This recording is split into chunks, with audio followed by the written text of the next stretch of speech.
Hello and welcome to Quantbeats. I'm Dan Hubscher, Managing Director and founder of Changing Market Strategies and your resource for all things quant. My co-host is current Quantpedia CEO and Head of Research and former 300 million euro quant portfolio manager, Rado van Vodko. Say hello, Rado. Hello, everybody. Click that Q logo on your screen to hear our backgrounds in episode 1 or check out the Quantbeats website for our backgrounds. Now, we welcome our guest from Methodical Investments, David Kaiser. Please just give us a hello, David. Hello. Thank you, David. So now, if you are a fundamental investor who just can't relate to quant strategies, well, we have something special for you today. But first, as a registered representative, I need to show you a few disclosures that are on the screen now.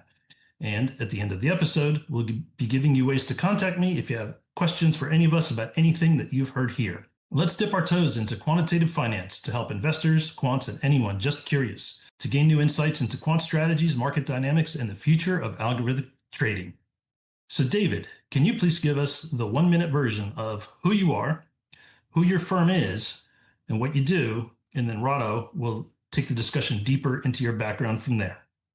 Sure. So my name's David Kaiser. I run Methodical Investments, and our goal is to use fundamental and data-driven, rules-based investing to change the way value investing is done. Very good. All right, thanks. So Rado, over to you. Thank you, Dan.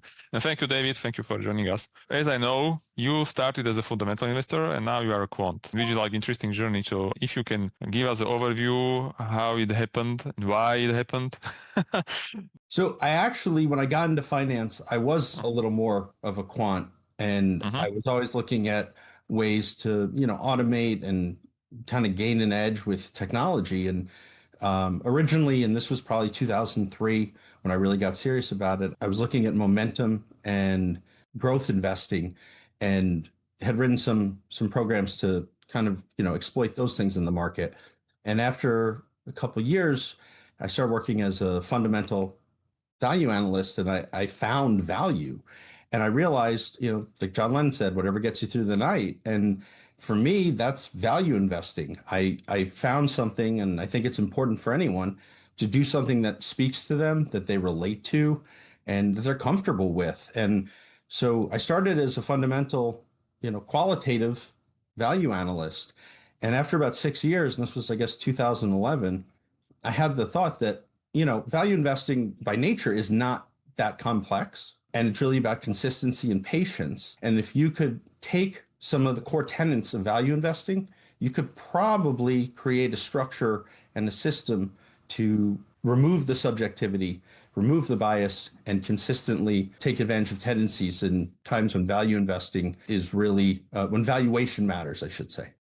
Okay, now I have like a lot of the questions. So I will start with the top down questions. How do you see the place of the value or quantitative value in a portfolio in the current situation? I think that the market ebbs and flows, right? There are times when growth is important, and there's times when value is important. And the times that value is important very often follows irrational exuberance. And I think a little bit that's what's going on now, just from looking at valuation. So when you look at valuation and you look at the opportunities that exist, they're not as plentiful as maybe they could be. And that tells me, hard to quantify, but it tells me that sooner than later, value will matter again, because people are going to want to know what they own, and they're going to want to have some safety, and they're not just chasing returns. They're thinking about risk reward. And that's really what value investing is about. So I think value investing, it's like a spring ready to pop right now. Has it been great for value? No, but that probably means it will be great for value. In this case, I will probably agree with you because I see it probably in the same way, because I think we are maybe a little over excited with the technology and stuff like that. Here is the question. So how best to capture the value? So, I mean, should I have like big portfolio with a lot of the names, small portfolio, concentrated? I mean, how to structure quantitatively the value portfolio to capture the next shift the best, or how you do it, or what's your idea? So you bring up an interesting point, which is, concentrated versus more diverse portfolio. Yeah. And exactly. In my estimation, from a quant standpoint, you want a more diversified portfolio. Not huge, but large enough that you can take advantage of the trend of value investing and value mattering and valuations reverting more towards the benchmark. So you can take advantage of that without concentrated in a way that you could be if you were doing the qualitative analysis. The way I look at it is if you cast a wider net, but you're still within that realm of value and discounted companies that have strong operating metrics, those kind of things, I think you can really excel. And you talk about how do you take advantage of that. And I think that's by being consistent and keeping your portfolio kind of, the word is fresh, discounted, not allowing it to get out of hand and kind of drift into growth. So you need to be consistently, not often, I should say, adjusting your portfolio, but you need to have rules to keep it fresh and keep it discounted, and patience. When it happens, you're going to be rewarded, but don't lose hope. Don't lose sight of what matters, which for a value investor is valuation. Yeah. What does it mean is that in this case is value which is built more like a factor and less like a concentrated portfolio. So it's like more the value factor. But then we are moving. So once we have a value, we have like different tiers of the companies. So we can find the value in the large cap stocks, we can find the value in small cap stock, in the micro cap stocks. And which of those universes is, in your opinion, like the best for the value, that you can find the best opportunities? And at the end, I mean, it pays the best. I like SMID caps. The reason I like SMID caps is they're small enough and generally undercovered in many cases enough by analysts that there's room for growth due to inefficiency, right? So because of the inefficiency, because of the size, they can grow noticeably, and there can be a real discrepancy between what they're trading at and what they're really worth. They're also liquid. So you can see that in small caps and micro caps, but where does the liquidity come from? So if you run a fund or you're an investor, you want liquidity. Doesn't have to be insane liquidity, but you want liquidity. If you go into really small, certainly micro caps, it's hard to create that and to scale. So I think SMID caps are kind of the perfect balance of discrepancy or inefficiency, and therefore good discounts, but also liquidity. So Rada, just before your next question, if I could jump in, let's make sure everyone knows what you're talking about. So SMID caps are small and mid cap? Small and mid cap. I'm sorry. Yes. Right. Yeah, we're taking it for granted that everybody wants liquidity, but why? So liquidity allows you to scale. And that's really the issue. It's not about how quickly you can get in and out of any one position, but if you have a portfolio and you're going to scale it and you're going to serve a large group or high net worth individuals, funds, institutions, you need to be able to have positions that you can convert to cash. And with something like your quant value, where you're trying to keep things discounted and with strong operating metrics, so there's that inefficiency and room to come up to the market and maybe then some, kind of convert a value stock to a growth stock, right? In that realm, you want to be able to have some flexibility and you want to be able to scale. And both those things are important. Got it. Okay, so if you have the mid-cap value, and I mean, in this case, I once again agree with you that I see this as a potentially very interesting part of the market, especially for the future. So if you have the mid-cap value, now the question is, I mean, how to build a portfolio that will differentiate from the benchmark? Because you can buy mid-cap value relatively easily by buying an ETF or something, but those ETFs, they're like somehow systematic, built on one or two ratios or something like that. So, I mean, if I want to build a portfolio smarter, how to do that, not just by some simple index, but how to do that like better. Yeah, I think it's important before I start to define how I define differentiation. And for me, that's partly is exposure, how much of the benchmark you're exposed to and weight and, number of companies, that sort of thing. But what's really important is what does your portfolio look like on a characteristics basis relative to the benchmark? And if you're a true value investor, you're going to see a very stark contrast with the valuation of your portfolio, the operating metrics of your portfolio relative to the benchmark. And that's the first thing, right? You really need to be differentiated in terms of valuation. I like to look at a portfolio of discounted companies of value stocks, especially if you're doing quant, as a one company portfolio. So if you take that high level and you look at the characteristics of the portfolio, each company that's in there is important, right? They're a brushstroke in a painting. That's a beautiful piece of art. The most important thing is not each brushstroke, but what the painting looks like in aggregate. And I think people often get caught up in individual companies that are in an index that a portfolio manager owns, he owns in a strategy, and they lose sight of if you're buying an index, if you're buying portfolio in a hedge fund or a mutual fund or even an ETF, you're buying that whole portfolio. So it's really important to take that top level view. And we talked about being diversified. So you take a top level view of that portfolio and what are you paying for that portfolio and that exposure? And it should be discounted on PE, price to book, higher return on equity, good free cash flow. All those things are important. And that leads me to my final point, which is don't focus on one metric.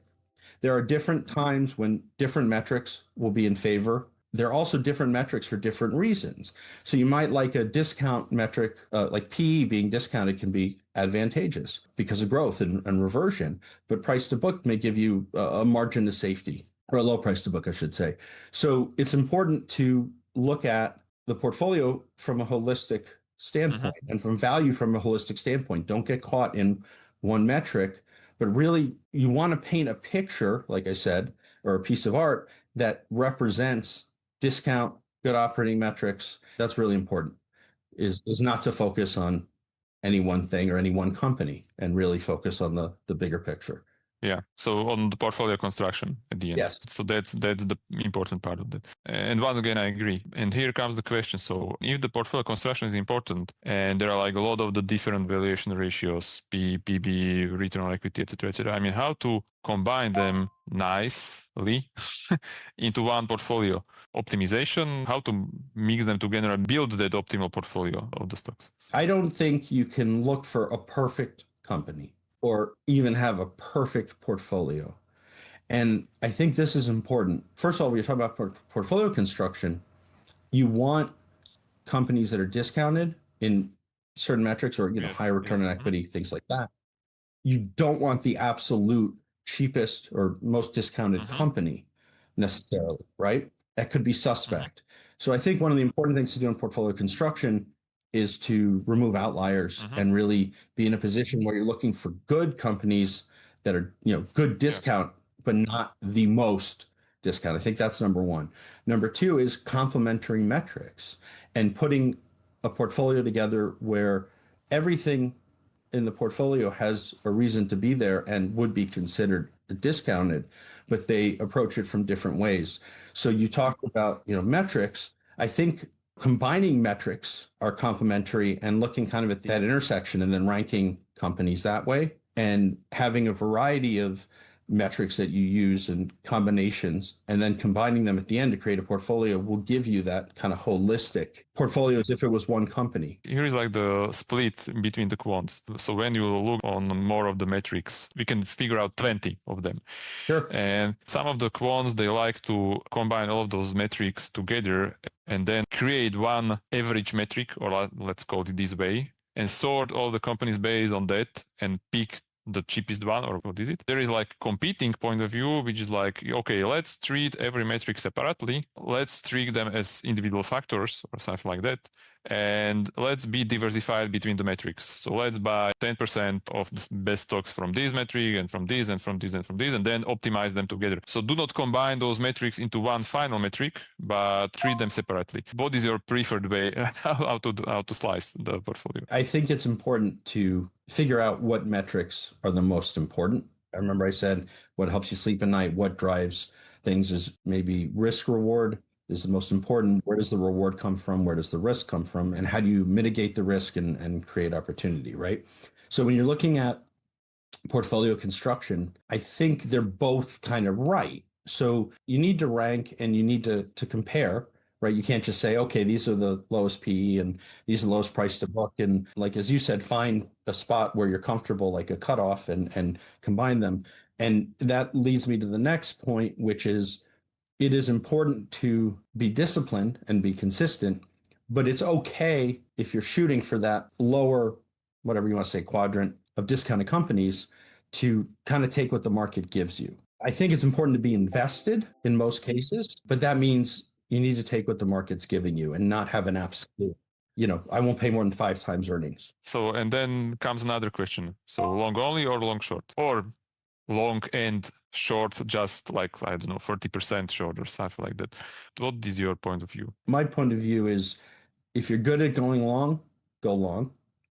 And it is hard if you look at the market, certainly recently, to bet against the market at times. So for me, it's long only. I don't think that if discounted companies are in favor, you'll necessarily win by buying companies that are exuberant or have high valuations. They can get away from you. And the inverse is true, right? Value stocks aren't maybe excelling, there's still something there. They're not falling apart. It's also about not just what you're good at, but being a value investor in my mind means you're also patient and understand that these things cycle and try to play both sides of the coin isn't necessarily, I think, consistent with that creed, right? With that way of investing. I think it's really about knowing there will be opportunities, being ready to take advantage of those opportunities, understanding that the risk reward ratio in value investing can be very good, and not trying compete in every environment. You're not going to win every game. And so I think long only. Long only. Okay. I understand that the long and short side is mostly about what is anybody comfortable with. So there are people who are comfortable with being long only. There are people who prefer to be long short. There are people who prefer to be long mainly and some small part of the short. So at the end, I mean, it's mostly about being consistent with what is the process. That's probably also your case. So yeah, I mean, stick with what you're good at, be consistent. And I don't think from a quantitative standpoint that if discounted companies have a good risk reward can go up, reverting back to benchmark valuation and maybe then some, that the inverse is necessarily true. That you can just reverse those algorithms and have the same result on the short side. I don't see that. Right. Because there is a value in buying a discounted company doesn't mean that there is like inverse of the value when you are shorting something which is expensive. And it can be like dangerous. I agree. Yeah, I agree. At least I haven't figured out a systematic way to short growth stocks and bet against growth. Okay, another question. What about alternative data? How to base our decisions? What is discounted? What is not discounted? So, I mean, can we just use the fundamental data which are available, or should we use also other types of the data, calls from the managers? I mean, or what are the data that we can use when we are building our decision, whether this is value company or it is not value company? So how do you define value, right? Yes. It's generally not paying too much. So what can you lose versus what can you make? And what does that ratio look like? Or realistically lose, I should say. Fundamentals are, in my opinion, it's all about fundamental. If you are diverse, as we talked about earlier, if you are removing subjectivity and focusing on the data, you do not have to talk to management. You don't have to read analysts' opinion and news. And in fact, I think it's an advantage not to. Don't get biased. Don't get caught up in the minutia or worried about macro trends and micro trends. Your opinion in quant investing isn't important. What matters is being nimble, having a strategy. So if X happens, you do Y. You're not trying to figure things out on the fly. You have procedures.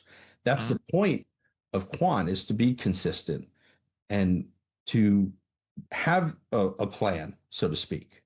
So if you're doing that, the data and fundamentals is what matters. And if you're diversifying, not again so much like you're the benchmark, but enough that a company comes in, maybe not that the data is inaccurate, but that the fundamentals are misleading, I guess is the best way to put it. You're not going to get killed by that company. But by focusing on the fundamentals, focusing on the data, and I think also important, which we haven't talked about, is buying profitable companies, right? Because profitable companies not only tend to outperform over time, but profitable companies, very importantly, will give you all the metrics you need. You're not going to just focus on price to book, right? If they're not profitable, don't have return on equity. You don't have PE. You might have price to cash flow. There might be some cash flow, certainly not after tax. And so what you want to do is focus on profitable companies so you have the most metrics, focus on the fundamentals, not worry about the noise. What's going on with the company? What's going on in the news? No. Discounted companies over time will, all things being equal, revert to benchmark valuation or higher. And so it's very important to focus on those fundamentals and not get lost in other things, in my opinion. Yeah, basically in the noise. So yeah. Then here comes the question. So, I mean, what does it mean is that in this case, if you are this kind of the investor, you are not rebalancing your portfolio very often because fundamentals change, but they do not change on a daily basis. How long does it take, I mean, for the companies to revert back to those fundamentals? So if I'm the value investor, I buy the company, I have a diversified portfolio. How long does it take for average company to get back to benchmark average? So if it's discounted. I think it's highly variable. So I think what's important is to have a system for how often you rebalance, but also a system where you're not kind of throwing out the baby with the bathwater, right? So you want to keep companies that are still discounted, that still contribute to an overall risk reward profile. And you want to let new companies in that meet those criteria, and you can sell companies that no longer meet that criteria. So it's actually more about when you rebalance and how often you rebalance than it is how long it's going to take a company to reach its potential or be too expensive, right? And that's another point I think we should touch on, which is if you're a value investor, own value companies, own discounted companies. To investors, in most cases, you are not going to be their only investment. So you're a piece in the puzzle. So stick with what you're good at, stick with what they're paying you for, which is to be your mid-cap value investor, to be a mid-cap value investor. It's important to, as you said, rebalance to keep the portfolio fresh and discounted. It's a balance. Okay. So first of all, you don't want to do it too often because you want to give companies that are starting to go up in price and therefore sometimes valuation, give them a little room to run, but a short leash. And second of all, you really need to, as I mentioned, not hold companies that no longer meet your criteria and get out of your lane and chase growth and that sort of thing. Yeah. Still, I mean, what does it mean? Like not very often. It's quarterly, half a year, monthly, or I don't know, once a year. I think a year is a good balance for rebalancing. That doesn't mean you're not paying attention to the portfolio and making adjustments, but a big rebalancing, I think, once a year. And tax loss selling happens at the end of December. You can get some real values at the end of December into January. That's, I think, an important factor. Things that are discounted that have maybe gone down for the year, people are getting rid of. You can get them even cheaper than you could a month earlier. So I think being consistent, not only in how often, time of year, but again, don't lose sight that you need to do regular reviews in terms of what does your portfolio look like in terms of valuation? Is everything profitable? Is everything liquid? Those are all important factors. But in my mind, and I've looked at it from all different angles, I think a year is a really good balance. It's giving things time and not letting things run away from you in terms of valuation. I like this trick, that looking for discounts in December. Well, it's not a secret. It's being consistent about it, right?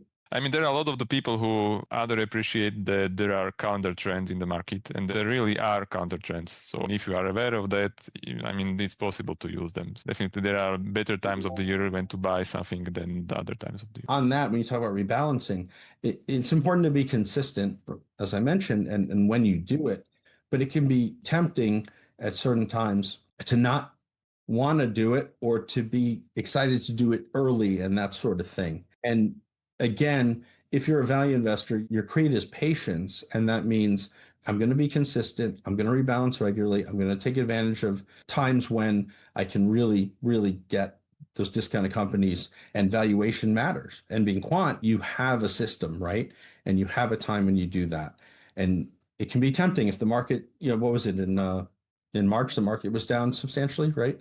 Time flies, but I think it was March, right? The market was down substantially February into March. And you could have said, oh, well, maybe I get better discounts now.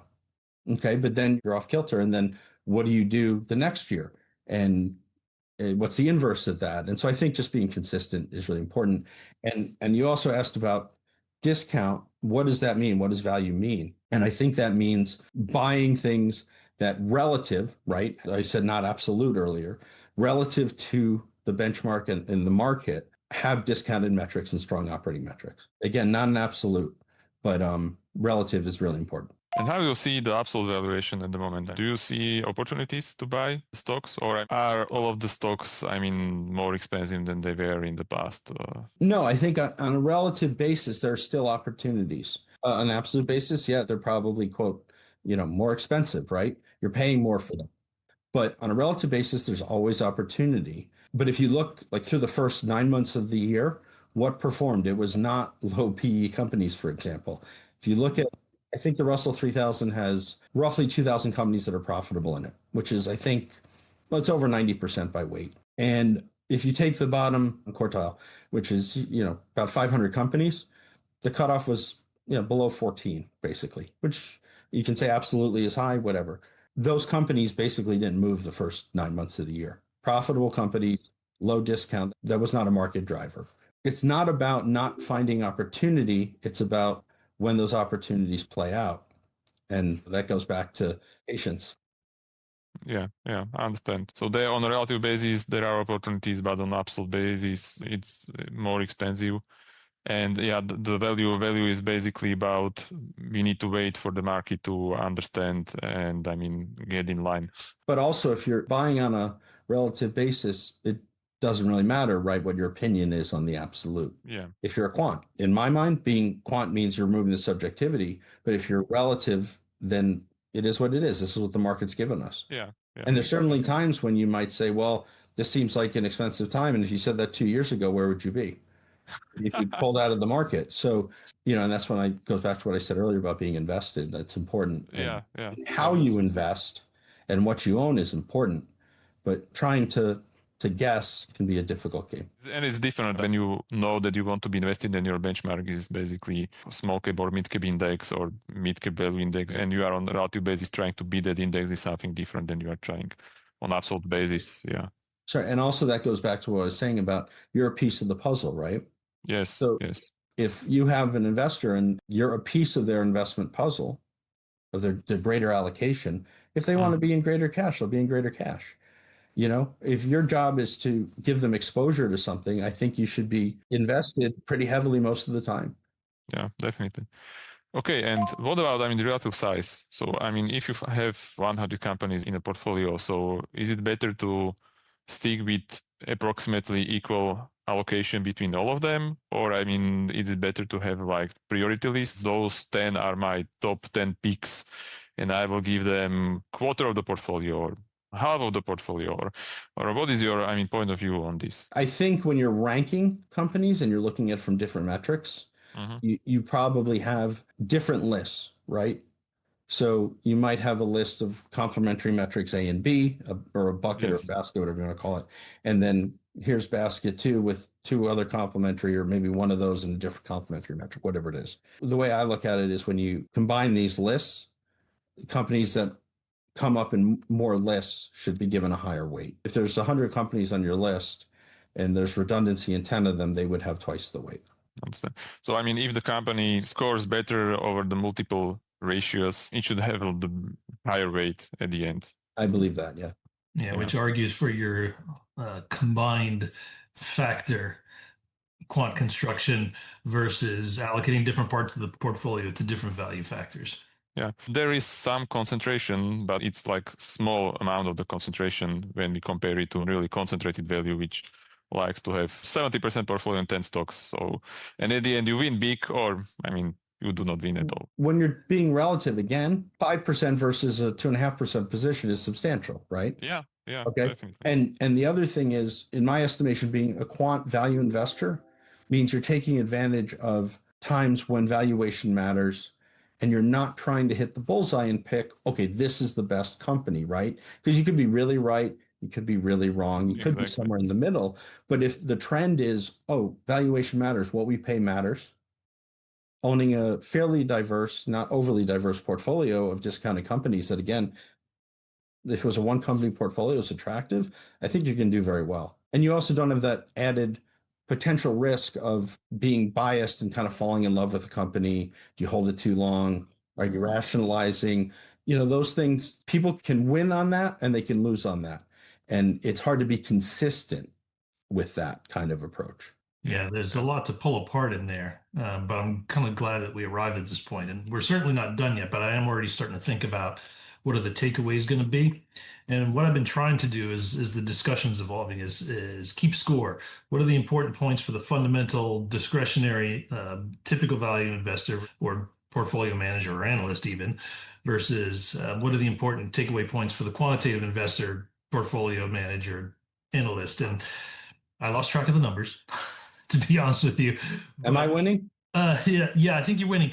Okay. One of the points that seems to keep coming out, and then a lot of what you're saying is on the fundamental side, the fundamental data is the key. And even though you're a quant, the fundamental data you're looking at, just to be 100% clear to everybody, it's the same fundamental data that a fundamental investor, portfolio manager, or analyst would look at, right? At the beginning? 100%. Okay. So we're not looking at different facts. We're looking at the same facts. But to get to the point that you just made about biases, it's not about having that high conviction pick for you. It's not have a high conviction on this company. You seem like you're trying to say it's about a high conviction on the systematic process within which companies enter and exit the portfolio, and you're bloody minded about it. 100%. Yeah. And I'll add to that. When you're a quant investor, your strategy and your decision making, I should say, or lack thereof, is front loaded. You spent the time, hopefully, you spent the time and research to create a strategy with rules and processes that you're comfortable with, right? And that you believe in and have conviction on, as you said, Dan. So if you have conviction on the structure and the process and the rules and all those things, then you're ready to go. You're ready to implement instead of make decisions and be subjective. So I like to say it's front loaded. It's not that you haven't made decisions. You've made decisions and been subjective to some extent, probably in kind of what you looked at and how you got to where you are. But bias is not affecting and subjectivity is not affecting your day-to-day operations because you've spent the time and the energy and the research and looked at the data to understand what is going to work and what makes you comfortable. And as we mentioned earlier, what gets you through the night. So if you're on that and you're comfortable and you have confidence and conviction, then it's front loaded. And that's how I like to look at it. Right. But if further, you have high conviction that value is important. Oh, I have no doubt. Paying a good price for what you own is the key thing. Does that necessarily make you a fundamental, or does that make you a quant, or is it possible to be both or either? I think I'm both. Yeah. And I think also to your point, Dan, am I looking at the same data as everyone else? Yeah. But that's not the trick, right? And there isn't a trick. It's about being consistent and being patient and sticking to the criteria that you know works. And even if it doesn't work today, having confidence and knowing that sooner than later you will benefit again from what you're doing. And because, Rado talked about, well, right now the value isn't really in favor. And he's absolutely right. But what if I decide, well, I'm going to try to figure out some other way to do this or chase this or do this, which isn't my area of expertise, and I don't have conviction on, I think you can get away from what's important. But again, I'm looking at the same data. It's about being consistent and how I look at that data, not that I have special data. Right. So tell me again, what's the big deal with style drift, which is, I think, what you're alluding to? I think there's two things that are really important looking at style drift. One is, what are you being paid for, right? So if you're a mid-cap value investor, be a mid-cap value investor. Don't start owning larger companies or growth companies because that's not true to what you're supposed to be doing, so to speak. And I think it's important to be transparent also in certain ways, like characteristics and showing investors that you are true to your creed. And two is, what are you good at? If you're good at value investing, be a value investor. If you're comfortable with value investing, be a value investor. It's not about pleasing everyone all the time. It's about being true to who you are and what you're good at. If you told me, all right, you have a year to develop a quant strategy on exploiting growth opportunities, even if I could do it, I wouldn't necessarily be comfortable with it or have the conviction I do about discounted companies. So I think you are definitely right. In the end, the reason why there is a value factor is because, it doesn't have to be always shining. That's the reason why it pays off to be the value investor. There is a risk of being the value investor because you do not know whether that value will pay off next quarter. But I mean, at the end, over the long time, yeah, it will be paid off. So as you said, I mean, it's about the conviction. Every portfolio manager and at the end, every investor, they must find something that they are comfortable with. And if they stick with that, they will be paid off. But they will be paid off because they stick with the process when the other people, I mean, were not convinced. At the end, it's not without the risk. And in this case, the risk is, I mean, the absolute benchmark. Yeah, there are the few years when you are trailing the S&P 500. At the end, if you do not care about the S&P 500, yeah. When you have a belief system, any belief system, whatever it is important to know that you're going to be tested at times. There are going to be times when it's hard to have conviction, when it's hard to have faith, and relying in, as a quant investor on data and having patience and realizing that you have conviction for a reason. That's when it's important. And those are the most important times when you're tested, right? That's what separates people who are going to be successful in investing and from people who aren't. And it's that conviction and understanding that, look, I'm not going to win every game, but I might win the World Series, the Super Bowl, whatever, but I don't have to go 19-0 to win the Super Bowl. So yeah, that kind of is how quants think, right? I know I'm going to be wrong a lot, but as long as I'm right more often, and it can be just a little bit. Well, that's the great thing about investing, right? If you buy 100 companies and 45 go up and 55 go down, but those 45 go up substantially more, those 55 go down, you're still right at the end of the day. So it's not being right on every bet. It's about being right in strategy and implementation. And that's what matters, right? Again, I talked about the whole portfolio, right? If someone buys your portfolio, they're not buying 5 names that you have high conviction on. They're buying the whole portfolio. So they don't care if 60 names are down and 40 are up. If they make money at the end of the year and you do your job, they're going to be happy. Yeah, and that's the magic of asymmetrical returns too, because they don't even have to be right more than half of the time if the winners pay for the losers. I like the last quote. So yeah, it's really about the conviction. And value investing is about the conviction. I like how you said that the value investors and every investor will be tested. And at the end, I mean, how you end up during the testing will deliver that returns at the end. Because only those that stay focused on the process will end up profitable. So that I like that. Because it's absolutely true. Really, thank you. No, very thank much. you, Rado. Thank you, Dan. That's very good. Okay, so with that, let's go back to the studio. So thanks, Rado. Thanks, David, especially for teaching us something today.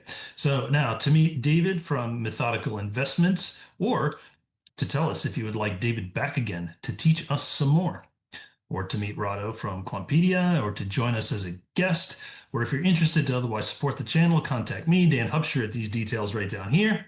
Just note that any questions regarding investment offerings will be deferred to an email follow-up for compliance purposes, as these videos are not intended to be about investment offerings.